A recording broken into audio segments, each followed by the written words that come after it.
High all, good evening. সবাই কেমন আছো? আশা করি খুব ভালো আছো।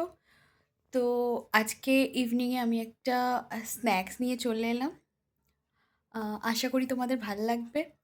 তো আফটার থার্টিজ আমাদের ফুড হ্যাবিটটা খুব important for our health and all, skin, hair, everything. তো আমি মনে করি যে ক্লিন একটা ডায়েট যদি মানে আমাদের লাইফে আমরা ফলো করতে পারি, তো আমাদের হেলথ হয় না একটা টাইমের পরে যে অনেক কিছু ইস্যু তৈরি হতে থাকে। তো সেগুলোর সাথে অনেকটা ডিল করা যায়। তো যার জন্য আমি সবসময় ট্রাই করি একটা ক্লিন অ্যান্ড হেলদি ডায়েট রাখার। আর আফটার লাঞ্চ আমি কোনো রকম কার্বোহাইড্রেট ইনটেক করি না। তো আমি তোমাদের সাথে এই কারণে শেয়ার করতে চাই, অনেকেই আছো আমাকে ইনবক্স করো, আমার ডায়েট, আমার রেগুলার লাইফস্টাইল সম্পর্কে জানতে চাও। তো আমি খুবই মানে সাধারণ নর্মাল লাইফস্টাইল ফলো করি। তো এখানে ওরকম কিছুই নেই যে খুবই মানে এক্সপেন্সিভ খাবার বা এরকম কিছু খাই, একদম ঘরোয়া ডায়েট ফলো করে চলি। আর হ্যাঁ, অবভিয়াসলি খুব একটা টেস্টি তো মোটেই নয়।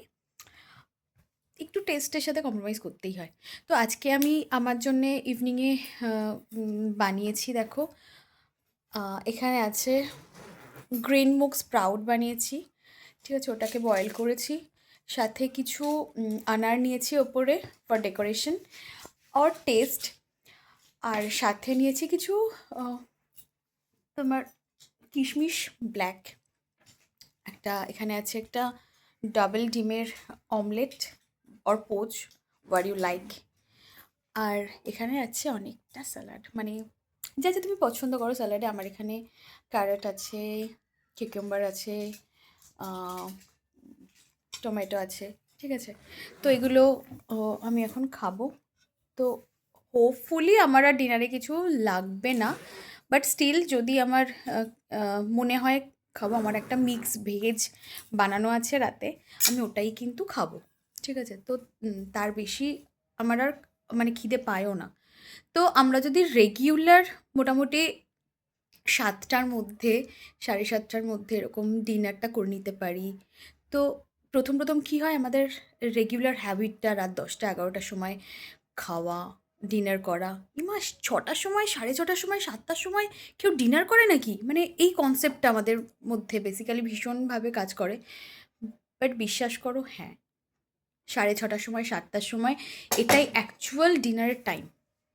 তো খিদে পেতো, আমারও প্রথম খিদে পেতো, যে মনে করতাম যে না, না, এখন খেয়ে নিচ্ছি। বাট হ্যাঁ, তুমি খেতে থাকো। তুমি না নিজের শরীরের সাথে যেটা অভ্যেস করবে, তো সেটা একটা টাইমের পরে দেখবে সেটাতেই তোমার শরীর অভ্যস্ত হয়ে পড়বে। তারপরে আর তোমার খিদেও পাবে না। বরং এরপরে খেলে বা তুমি কার্ব ইনটেক করলে তোমার ব্লোটিং ফিল হবে। তো আমি ট্রাই করি আফটার লাঞ্চ, যদি কোনো ওকেশন না থাকে বা কিছু বাইরে যাওয়ার না থাকে, তো রেগুলার রুটিনটাকে এভাবে ফলো করতে, এভাবে মেনটেন করতে যে আমি কার্ব নিই না। আর ক্লিন ডায়েট কাকে বলে, যেমন স্প্রাউটস, আমি ওটাকে বয়েল করেছি গ্রিন। ওটার থেকে আমি পিওর আর কি, প্রোটিন, ভেজ প্রোটিন যেটা পাচ্ছি, এগস থেকেও প্রোটিন পেয়ে যাচ্ছি। প্লাস ওটার মধ্যে তো ফাইবার আছেই। আমি যদি মিক্স ভেজটা, আমি এখন আর ইচ্ছা করছে না খেতে, বাট মিক্স ভেজটাও খাই। এখানে স্যালাড আছে ফর ফাইবার। তো আমাদের প্রোটিন, ফাইবার এই দুটোর ইনটেক বেসিক্যালি ঠিক রাখার দরকার।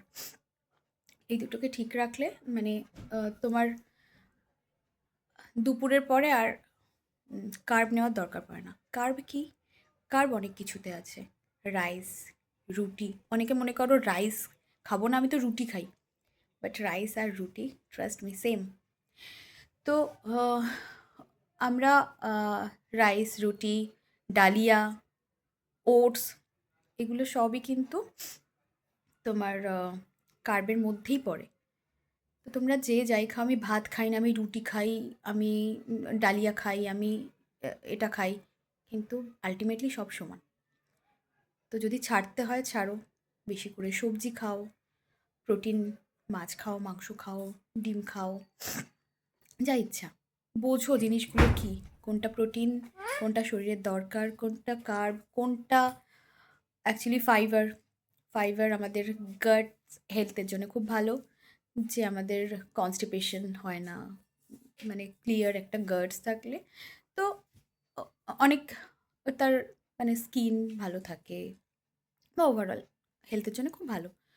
তো তুমি প্রোটিন বলে অনেকে বেশি ইনটেক করলে তার কনস্টিপেশনের প্রবলেম হয় বা কিছু, কিন্তু প্রোটিন তুমি যেভাবে ইনটেক করবে সাথে যদি ফাইবারটা রাখো মানে সমান অনুপাতে, তো ফাইবার আমার জন্যে পেঁপে খুব ইম্পর্টেন্ট, মানে প্রোটিনের সাথে সাথে যাদের কনস্টিপেশনের প্রবলেম আছে তারা রেগুলার যদি পেঁপে খেতে থাকো তো দেখবে মানে ওই প্রবলেমটা মানে চলেই যাবে একদমই। তো এরকমই আজকের ডিনার বলো বা ইভিনিং স্ন্যাক্স বলো যাই বলো, তো ওরকম একটা প্লেট নিয়ে আমি চলে এলাম তোমাদের দেখাতে। তোমাদের ইচ্ছা হলে কখনো খেতে পারো, অ্যান্ড আমি আমার খাবার এনজয় করি। বাই।